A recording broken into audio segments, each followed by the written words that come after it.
Hiperplasia benigna da próstata. O que é? Como se trata?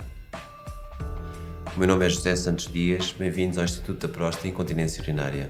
Este vídeo é dedicado ao aumento benigno da próstata, conhecido como HBP.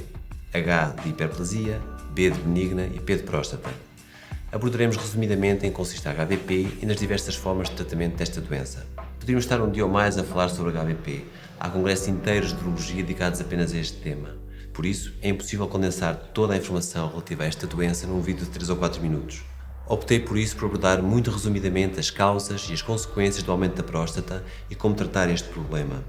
O livro Tudo o que sempre quis saber sobre próstata, acerca dos problemas deste órgão, poderá ser útil para esclarecer as suas dúvidas em relação a esta e outras doenças da próstata, complementando o assunto que vamos abordar. A HBP consiste no aumento benigno da próstata causada pela exposição prolongada das células deste órgão à testosterona, que é a hormona masculina.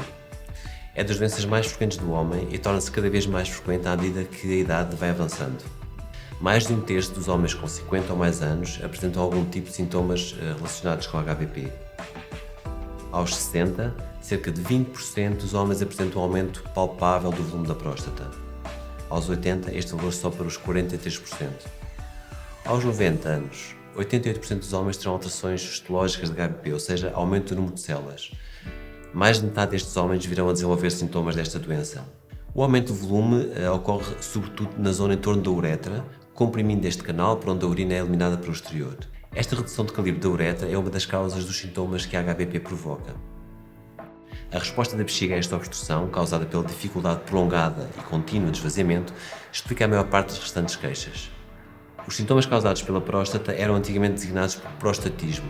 No entanto, sabe-se hoje que muitos destes sintomas aparecem em consequência do aumento do volume do órgão, são causados também por outros órgãos que não a próstata, por exemplo, pela bexiga. Além disso, há outras doenças que podem causar queixas semelhantes. Por exemplo, os apertos, chamados estenoses da uretra. Por isso, a este conjunto de sintomas chamamos atualmente LUTS, do inglês Lower Urinary Tract Symptoms, ou seja, sintomas do aparelho urinário inferior. Estas queixas dividem-se atualmente em 3 grupos. Primeiro grupo, queixas de esvaziamento, aqueles sintomas que se manifestam durante o esvaziamento da bexiga, ou seja, durante a micção, enquanto o homem urina. Queixas de enchimento ou de armazenamento, isto é, os que se manifestam durante o período em que a bexiga enche progressiva e lentamente. Finalmente, o terceiro grupo, as queixas pós-miccionais, as queixas que ocorrem no final ou logo após a micção. As queixas de esvaziamento são as seguintes: diminuição da força e do equilíbrio do jato urinário, atraso no início da micção prolongada, um jato urinário interrompido em 2 tempos, um esforço miccional e a retenção urinária, ou seja, a incapacidade total de urinar. Implica que o doente seja algaleado ou que se coloque um catéter, um tubo, que permite que a urina saia da bexiga para o exterior. As queixas mais incomodativas são as de enchimento, que são o aumento da frequência das micções, urinar muitas vezes, com intervalos muito pequenos, urinar muitas vezes de noite, urgência para urinar, uma súbita vontade de urinar, que por vezes se acompanha de incontinência, ou seja, os doentes não conseguem chegar a tempo à casa de banho, não conseguem reter a urina, acabando por perder uma pequena ou por vezes grande quantidade de urina. A dor abdominal, geralmente um peso, um mal-estar indefinido, abaixo do umbigo, também faz parte deste grupo de queixas. Finalmente, a incontinência urinária também faz parte deste grupo de sintomas. As queixas pós-miccionais constituem o terceiro grande grupo de sintomas e são também muito incomodativas. A primeira é a sensação de esvaziamento incompleto da bexiga, a pessoa não fica totalmente satisfeita quando se vai urinar, e o gotejo no final da micção, terminal após terminal. O diagnóstico de HBP implica a realização do exame objetivo e de exames complementares. No exame objetivo destaca-se o toque retal, tão temido e motivo de anedotas e comentários mais ou menos jocosos. No entanto, é um exame essencial para avaliar as características da próstata. Os exames complementares necessários à correta avaliação da próstata são vários, destacando-se a ecografia da próstata, a urofluxometria, em que se avalia o caudal de urina à força do jato, a avaliação do aparelho urinário superior, geralmente com uma ecografia dos rins, e da quantidade de urina que fica na bexiga depois de se urinar, a chamada resíduo pós-miccional. Esta é feita também por uma ecografia da bexiga. As análises ao sangue, nomeadamente para a determinação do PSA e à urina, são também essenciais. por vezes são ainda necessários outros exames. Em relação ao tratamento da HBP, este passa na maior parte dos casos pela toma de medicamentos, de comprimidos. Existem 3 grupos de medicamentos para tratar a próstata.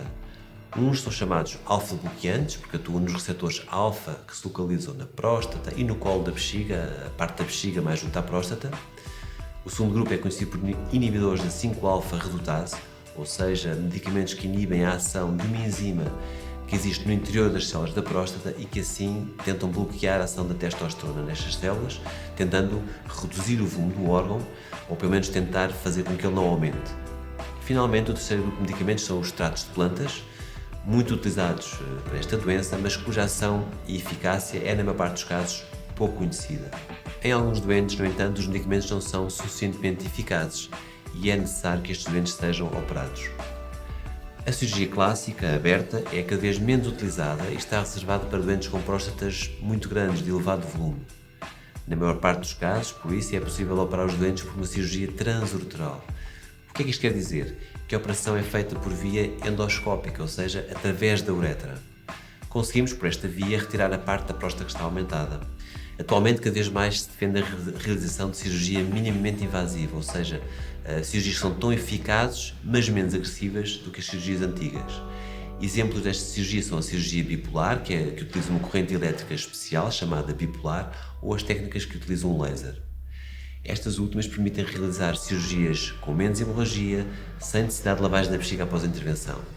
É um tipo de tratamento que permite que o doente tenha alta mais rapidamente, que se possa retirar a gália também mais cedo do que na cirurgia clássica e, finalmente, que a recuperação e o regresso à vida ativa, habitual, se dê mais rapidamente. Espero que este vídeo tenha sido útil. Obrigado.